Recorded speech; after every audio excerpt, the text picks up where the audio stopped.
Tenson. Yun yung ipapanukala mamaya bilang amendment. Siyempre pagbobotohan pa rin yan. Dadaan pa rin yan sa botohan. Pero ano yung sinertify as urgent, sir? Ang sinecertify kasi yung committee report. Ang nakalagay pa lamang dun sa committee report ay 3 months. Pero hindi naman ganun yun eh.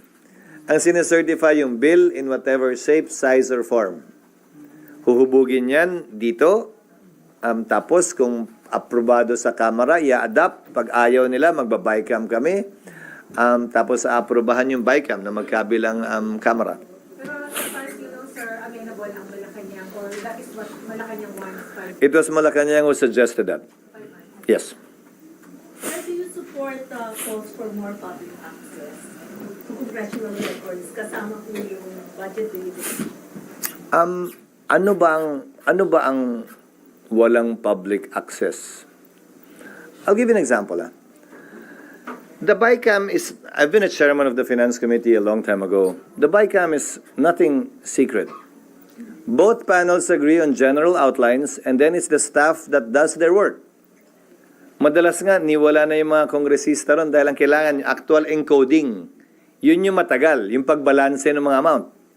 Pwede naman buksan yun at bukas naman yun. Kaya lang, walang makikita.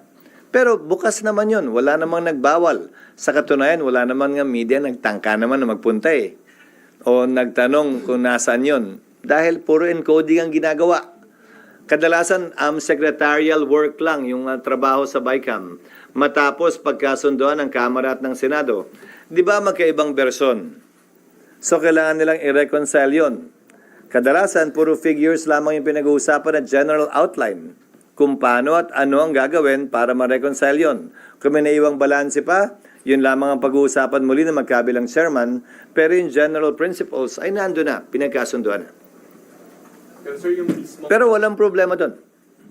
Sir, yung mismong budget daw ng House at ng Senate, yung budget na, hindi in-open daw for public viewing sa YouTube, wala daw lang. Aalamin ko, ngayon pa lamang ako hahawak kung sakasakali ng panibagong budget. Inabutan ko lamang yung budget na sa nagdaang taon, mula nung naging Senate President ako, pero wala akong alam na ganun. Pero itong unang budget na taong ito, titingnan ko kung tama nga yung sinasabi mo, na hindi sa bukas kung sakasakali. Nandun na si Coco? Nandun na si Coco nga? Oh, wala pa buli. Confirm. Sir, yung organization, okay na? Ha? Yung right-sizing